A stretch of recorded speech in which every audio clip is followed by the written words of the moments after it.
It's important to remember that the medieval castle is really a military machine, and every part has a specific function. For instance, crenellations like these at Carnarvon aren't for decoration. As you saw in my imaginary castle at Aberwyvern, they had a practical and deadly purpose. Just like today, I suppose the military minds of the time were constantly trying to come up with improvements. Sure. Look at these advanced arrow loops, arranged in the wall so that an archer could shoot in two directions from the same position. And the development of the arrow loop in the first place was certainly an improvement over having to expose yourself to the enemy's fire in order to shoot your own weapon. It's because of improvements like these that Carnarvon, built towards the end of the 13th century, is castle building at its most sophisticated. Before Edward I's time, castles, cathedrals and other mammoth construction projects had taken generations to build, with long delays when the money ran out. Edward changed all this with his castles. He placed the financial resources of the entire kingdom behind them. He set up a bureaucracy to handle those finances, as well as planning and recruitment. He also expected his lords and barons to bear a large share of the cost. He drafted armies of willing and unwilling workers. And so, instead of taking generations, Edward's castles were built in less than a decade. The earliest English castles were motte and bailey fortifications. The motte was a high mound of earth on which stood a wooden tower. The open space at the base of the motte was a bailey, and around the top of the motte and the bailey was a high wooden fence called a palisade. During the early part of the 12th century, these palisaded earthworks were replaced by stone structures. And during the Crusades, the Europeans came up against even stronger and more impressive castles in Syria. That must have been an unpleasant shock. I'm sure it was, but they learned well from what they saw. And by the end of the 13th century, many of these Eastern ideas had worked their way into European castles, along with a number of original improvements. Such as? Well, for example, here at Beaumaris on the island of Anglesey is one tremendous improvement over earlier castle designs. You can see that the gatehouse in the outer wall does not line up with the gatehouse to the inner wall. Oh, yes. Now, should an enemy soldier get through the outer gatehouse and make for the inner ward, he couldn't go straight in. He'd have to go diagonally across the defender's field of fire. Exactly. From there, all the way over to here. Now, that bit of strategic genius was the work of one of the great architectural minds of the Middle Ages, Master James of St. George. Ah, whose namesake appears in our story. The very same.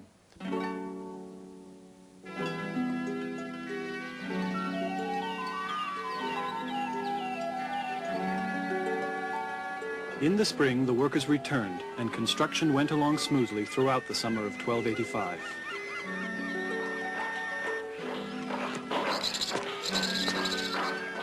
By that fall, many of the towers and sections of the town wall had reached their full height.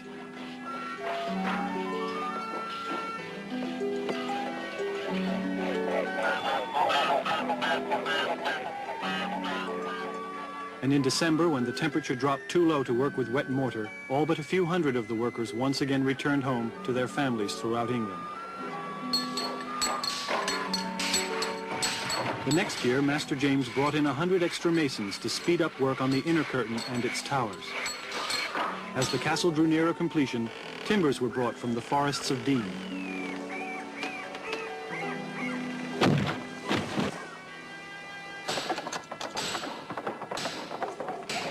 Lord Kevin brought his friend, Lord Raymond Le Bouvier, to meet Master James and inspect the progress. Also under obligation to King Edward, Lord Raymond was preparing his own castle to command the northernmost sea route to Wales. There are 3 rooms in every tower. The lowest one, the basement level, is for storage. In the unlikely event the walls are breached during a siege, each tower may have to defend itself, and so must have its own supplies. The upper rooms will be used for living and working space. And this must be your dungeon over here. And it was not finished one day too soon. Just as the trapdoor was set in the basement floor, my soldiers caught a man stealing lead from Master James's storeroom. I'll warrant your first guest resolved not to pay the dungeon a return visit. This is a fortress of war. But no castle is complete without a chapel for the worship of God. without whose favor all our efforts are to no avail. Magnificent. 2 full stories. I have scarce seen such beautiful glass, or such a noble altar. I'm deeply moved, Kevin. This way, please, my lords.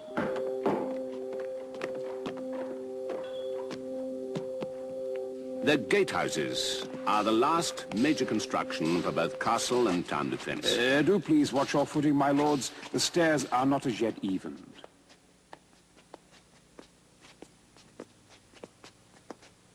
Since the gatehouses are most vulnerable, I had to design them with great care. First, a heavy timber portcullis can be lowered to block the entrance. And beyond that, a set of wooden doors which cannot be opened when the drawbar is slid into place. Arrow loops in the towers allow the archers to rake and pepper the area. And then, of course, there are murder holes cut into the ceiling, through which soldiers above can attack any intruders in the passageway. But that would imply that they could even reach this point. Rather difficult, because the gatehouse defenses begin with the drawbridge. The inner end is weighted, and when supports underneath are removed, that end swings down into a pit, lifting the other end high above the moat. Most efficient. And now, my lords, the inner ward, the very heart of the castle. The barracks building is 2 stories high, with a slate roof. Heaven knows we have plenty of that around here. The frame is erected first, and the spaces between the timbers fill with wattle and daub. The soldiers will live on the 2nd floor, and the basement is for stables and many of the castle's weapons. And over there is the armorer's shed. It's been quite a sight seeing these buildings going up around the ward, taking the place of our old huts. Those are top rooms, of course. They're for the Lord and his lady and their noble guests. But even the dogs have the finest of accommodation. I mean, look at them kennels in the east corner. And next to that is the mew for Lord Kevin's prized hunting birds. Everything's been thought of. In the castle, you no longer have to go out back when nature calls. There's garderobes built right into the walls. There's a round hole cut into the stone slab, leading right straight down to the cesspit below. Though I'll admit the garderobe isn't the most comfortable place on a cold winter night. Your great hall will be here. I placed it in a corner of the inner ward so that only 2 new walls will be required.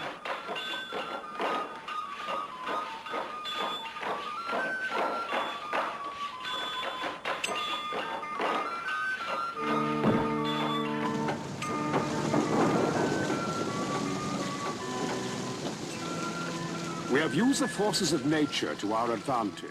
A cistern in the tower supplies a sink with running water. It is convenience itself.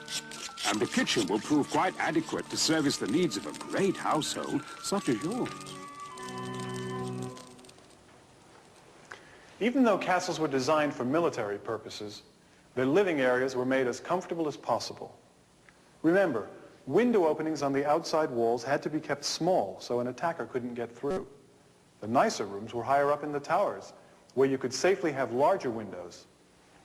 Although the walls were 8 to 10 feet thick, recesses like this made it easier to enjoy the light.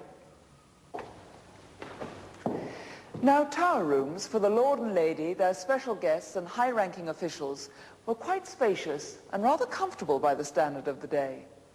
Large stone fireplaces were built into the walls, which were often hung with beautiful tapestries.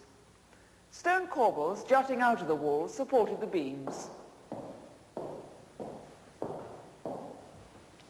Normally, they had curtain beds and mattresses stuffed with straw, chairs and dressing tables.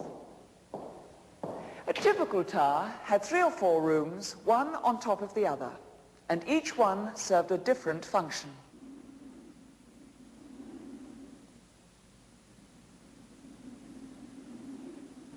But the most important room in any castle was the Great Hall.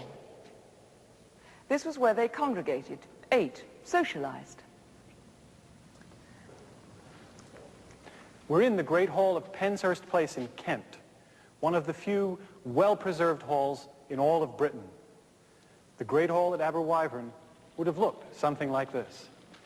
For meals, the lord, lady, and their important guests would have sat at the higher table. Everyone would sit on one side so that the servants could serve more easily from the other. Everything except soup and sauce was eaten with the fingers. Bowls and even wine cups were shared with the person sitting next to you. That must have made good table manners essential. The protocol was quite rigid. A medieval Emily Post wrote, "Wash your hands in the morning and, if there is time, your face. Which is exactly what I tell my daughter. Use a napkin and handkerchief to wipe your mouth, not your hands. And eat with 3 fingers only, and don't gorge. Don't pick your teeth with your knife or wipe your hands on the tablecloth. Well, it sounds like good advice. Don't butter your bread with your fingers. But there are so many rules to remember, it could make you lose your appetite. And don't spit on the table or over it. I wasn't going to. I should hope not. After the meal, the entertainment began. Musicians performed on lutes or harps. There were jokes, stories, epic poems, and historical tales. Children listened to legends and fables. There were tables for backgammon, chess, or dice. And when the weather was good, one could go outside for bowling or falconry. In bad weather, everyone gathered around the fire for warmth and to ward off the gloom. By the standards of the day, castle residents lived in luxury, especially when you consider the lot of the Welsh peasants. They lived in meagre wooden shacks, slept in crowded communal beds, and often finished up the day cold, hungry, and exhausted from so many hours of strenuous labor. Now, not all the people of Wales were peasants or lived in poverty, but for the most part, their standard of living hardly matched the castle life. But there was another way of life, somewhere between these two extremes, that was growing and becoming the most influential force in medieval society, and that was the life in the towns. We're inside a restored medieval house at the Weald and Downland Open Air Museum in Sussex. Because they were built of wood and not stone, buildings this old are rather rare and hard to find. This is close to what the interior of a craftsman's or shopkeeper's house in Aberwyvern would have looked like. This is a timber-framed structure, and the spaces between the uprights are filled with wattle and daub. Wattle is a woven lattice of sticks which is covered over on both sides with daub, a mixture of mud, cow dung, and straw. A stone in the center of the floor served as a hearth for heating and cooking, and assured the constant danger of fire. These houses, like the castles and rural huts, were damp, draughty, and often overcrowded. There was no glass for the windows, and the running water we saw in the castle was unheard of. Keeping clean was a continual challenge. So was eating well. Diets were unbalanced and not very nutritious. The water wasn't always sanitary, making the threat of deadly disease even greater. But despite all of that, so much of what we now see in Western civilization begins here, in the medieval town. It had its own set of municipal laws, its own guilds to regulate crafts and trade, and its own elected officials who were usually the leading merchants. Merchants, shopkeepers, and other members of this new middle class were fast becoming a force to be reckoned with. King Edward, in his time, worked closely with this force for mutual benefit. Sheep could be raised in the hills around Aberwyvern. Wool was a lucrative trade item. It could be sheared, carded, woven, spun, and dyed there, then sold either in England or in Europe for a handsome profit. An enterprise like that would need a town to support it, and this naturally gave the king added incentive for his military campaign in Wales. While the strong stone walls, low taxes, and the promise of a better life gave many common people their own incentive to settle in a place like Aberwyvern.